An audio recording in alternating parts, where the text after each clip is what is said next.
Art and social change. So جیسا کہ topic ایک سیلف ایکسپلینیٹری کائنڈ ہے کہ جس میں ہم بات کریں گے کہ کس طرح سوشل کلچرل اور اکنامک چینج جو ہے وہ آرٹ کے ساتھ، لٹریچر کے ساتھ، اور آرٹ کے جو ڈفرینٹ مینیفیسٹیشنز ہمیں ڈفرینٹ کائنڈس میں جو نظر آتی ہیں، آرٹسٹک جو ورک ہوتا ہے اس کا چینج کے ساتھ کیا تعلق ہے. So art is not a mirror held up to reality, but it's a hammer with which to shape it. تو اس کو سمجھے ذرا تھوڑا سا کہ جو آرٹ ہے وہ مرر کی شکل کا نہیں ہوتا کہ یہ جس طرح کہ ہم دیوار کے ساتھ شیشہ لٹکا دے جو ریئلٹی کو دکھاتا رہے، بلکہ یہ اس ہیمر کی طرح ہے جس سے چیزوں کو، آبجیکٹس کو شیپ اپ کیا جاتا ہے، ان کو نئی شکل دی جاتی ہے. یہ ایک ہیمر کی شکل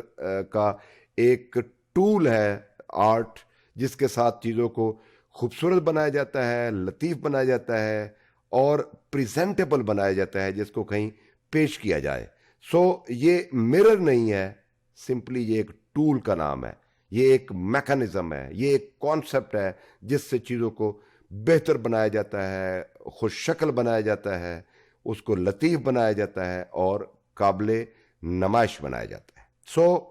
ان nutshell we can say that art is a weapon, یعنی یہ ایک ویپن ہے، یہ ایک ٹول ہے جس سے چیزوں کو تراشا جاتا ہے. اب ہم بات کرتے ہیں کہ یہ جو ڈاکومنٹری فلم ہے اس کی، کہ جتنا بھی فلم کا، فیسٹیولز کا، آرٹ کا کام ہوتا ہے، یہ اس سے چینج جو ہے وہ جڑی ہوئی ہوتی ہے. یعنی آرٹ میں بے شمار نمونے آپ ایسے دیکھیں گے، ڈاکومنٹریز ایسی دیکھیں گے جس میں آپ کو ہسٹری بھی نظر آئے گی، جس میں آپ کو کلچر بھی نظر آئے گا، جس میں آپ کو پولیٹکس بھی نظر آئے گی، جس میں آپ کو فیملی کا، ایجوکیشن کا، حکومت کا، تمام شعبہ ہے زندگی میں جو کچھ انسان کر رہا ہے وہ اس میں ڈپکٹ کرے گا. اور بالخصوص جو ہے وہ سوشولوجیکل پیراڈائمز کے حوالے سے جو سمبولک انٹریکشنزم کا کانسیپٹ ہے کہ لوگ انٹریکٹ کس طرح کرتے ہیں، لوگوں کے آپس میں رویے کس طرح کے ہیں، گھروں میں رویے لوگوں کے کس طرح سے، گھروں میں برتاؤ، رہن سہن کا طریقہ، ثقافتی اقدار اور روایات اور جو تاریخی جو مونومنٹس ہیں ان کی کتنی اہمیت ہے. تو بے شمار قسم کے آرٹ کے نمونے، نمائشیں آپ کو ملیں گی جس میں ڈپکشن آپ کو نظر آئے گی، جس میں لطافتیں، نزاکتیں اور تاریخ اور فلسفہ اور مذہب اور خاندانی نظام اور انفرادی، ذاتی، اجتماعی زندگی کے شاہکار نمونے آپ کو نظر آئیں گے. اس کے بعد ہے فوٹوگرافی. سو فوٹوگرافی آپ جانتے ہیں کہ فوٹوگرافی یہ سے مراد ہے کہ کسی کی اس طرح کی تصویر قلم بند کر لینا کہ جس میں اس کی ریئلٹی اس میں نظر آئے. تو فوٹوگرافی ایک آرٹ کا بہترین ایک صنف ہے، ایک کائنڈ ہے جس سے تاریخ کا اور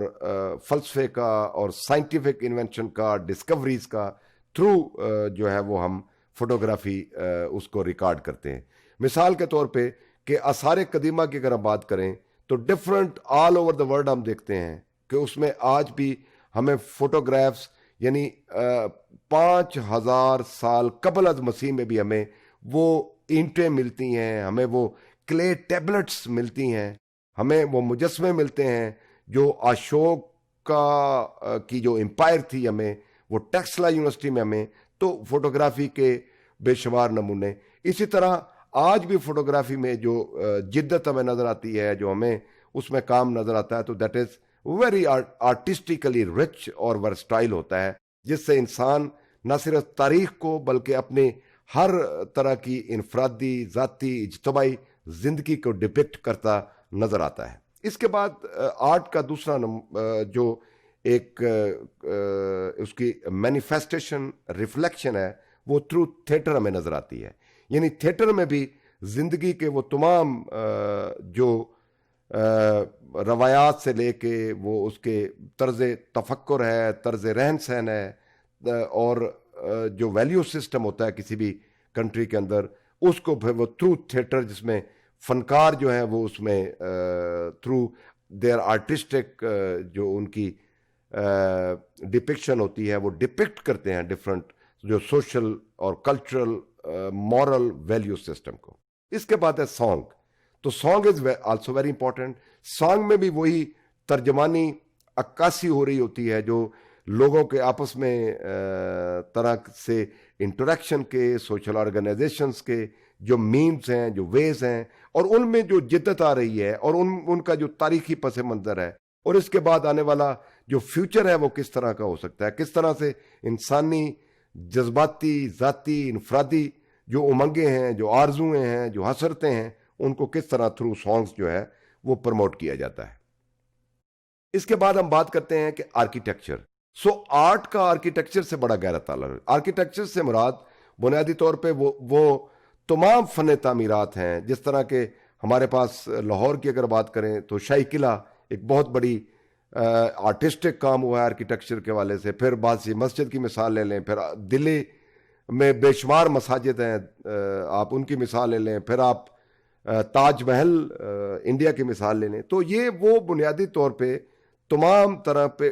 کے جو آرکائیوز ہیں جو انسانوں نے پتھروں سے یا اینٹوں سے ان کو تیار کیا, جن کی فزیکلی آپ دیکھ سکتے ہیں کہ وہ کتنے شاہکار ہیں, جن کی اہمیت جو ہے وہ صدیوں سے جو بھی معاشرتی رات ناپتے تھے لوگوں کے, ان کی امنگیں تھیں, ان کے جو خاندانی نظام تھا, ان کی اجتماعی زندگی تھی, وہ ہمیں آج بھی تھرو آرکیٹیکچر جو ہے وہ نظر آتی ہیں. اس کے بعد پینٹنگ انتہائی اہم چیز ہے کہ تھرو پینٹنگ بھی وہی جذبات کا اظہار ہوتا ہے. پھر پرنٹنگ ایک بہت بڑا جو ایجاد ہے. کاغذ کی ایجاد کے بعد پھر پرنٹنگ کا پبلیکیشن کا جو معاملہ ہے, اس کا بھی آرکائیول سسٹم ہمیں ڈپکٹ کرتا ہے, ڈفرنٹ جو نمونے ہمیں ملتے ہیں. پھر اس کے بعد آرٹ کا جو ہے وہ ہے سرکس. سرکس کے ذریعے بھی ڈفرنٹ جو طرح کے لوگ جو کرتب ہمیں دکھاتے نظر آتے ہیں, اور پھر وہاں پہ جو اور طرح کی ایکٹیویٹیز ہمیں سرکس کے تھرو نظر آتی ہیں, وہ بھی وہی بنیادی طور پہ اظہار ہوتا ہے. پھر ڈانس ہے, نو ڈاؤٹ کہ ڈانس کو کہا جاتا ہے کہ یہ اعضاء کی شاعری ہے بنیادی طور پہ, جس میں تھرو فزیک کے ساتھ اس طرح کی کچھ میسج ہوتے ہیں, کچھ وہاں پہ جو زندگی کے ڈفرنٹ جو پروز کونس ہیں, نیگیٹو پازیٹیو, جو انر آؤٹر جو انسان کی امنگیں ہیں, ترنگیں ہیں, وہ تھرو ڈانس ہمیں نظر آتی ہیں. پھر فلم اور فکشن, یہ بھی انتہائی اہم ہمارے پاس جو ہے نمونہ ہے کہ ہم تھرو فلم بہت سارے میسج جو ہیں انسانی رویوں کے, گروپ کے رویوں کے, اجتماعی اوورال اس میں جو رویے ہیں, اجتماعی جو سوچ ہے, اجتماعی طرز زندگی ہے, وہ بھی ہمیں نظر آتی ہے. اس کے بعد ہم بات کرتے ہیں بچوں کلاسیکل آرٹ کی, کیونکہ آرٹ کو اگر ہم ڈیوائیڈ کریں ڈفرنٹ قسموں میں تو اس میں کلاسیکل آرٹ جو ہے وہ انتہائی اہم ہے. اب بچوں آپ کو کلاسیکل کا جو ورڈ ہے اس کو سمجھ لیں, یہ انتہائی اہم ہے. کلاسیکل کا مطلب یہ ہوتا ہے, کلاسیکل آپ نے سنا ہوگا یہ فوک میوزک ہے, یہ کلاسیکل میوزک ہے. تو اس کا مقصد کلاسیکل جب ہم بات کریں گے وہ آرٹ کی بات ہو, کلاسیکل سانگ کی بات ہو, وہ کلاسیکل پوئٹری کی بات ہو, تو اس کا مطلب یہ ہوتا ہے کہ یہ فاؤنڈیشنل پیرامیٹر سیٹ کرنے والا آرٹ ہے, جس نے فاؤنڈیشن دی, جس نے بنیاد ڈالی, جس نے اس کی جو فاؤنڈیشنز بنائی تاکہ آگے اس کے اوپر ڈیولپمنٹ ہو سکے. تو اس کو آرٹ, کلاسک آرٹ سے وہ مشہور. اس کے بعد ہے ماڈرن آرٹ, یعنی یہ سائنس کا, ٹیکنالوجی کا جو ایرا ہے ہمارے پاس, بالخصوص جو 20th سینچری کا لاسٹ کوارٹر ہمیں نظر آتا ہے, پھر وہ ماڈرن آرٹ کے حوالے سے انتہائی اہم ہے. پھر ایک اور بات اہم ہے کہ وقت کے ساتھ ساتھ کچھ آرٹ جو ہیں وہ متروک بھی ہوتا ہے, ڈیمائز ان کا یعنی ڈاؤن فال ہونا شروع ہوتا ہے. اس کے ساتھ ساتھ کوئی نئے جو طریقے ویز ڈھونڈے جاتے ہیں. اس کی مثال یوں لے لیں کہ جب جو ہی وقت آیا تو پہلے صرف کلاسک گائک ہوتے تھے اگر ہم پاکستان کی بات کریں, لیکن اس کے ساتھ پھر فوک وہ بہت پرانا ہے, لیکن اب بے شمار قسم کے جو اس میں تبدیلی آ گئی, اور اس طرح جو آرٹ ہے اس کی پرانے کے حوالے سے. پھر کلچر کو جو ڈپکٹ کرنے والا آرٹ ہے, جو بالخصوص ثقافت کو اور ثقافتی رنگوں کو، ثقافتی طرز کو، ثقافت کی ہسٹری کو، سویلائزیشن کو، کلچر کو ڈپکٹ کرنے والا آرٹ ہے، وہ کلچر آرٹ میں شامل ہے.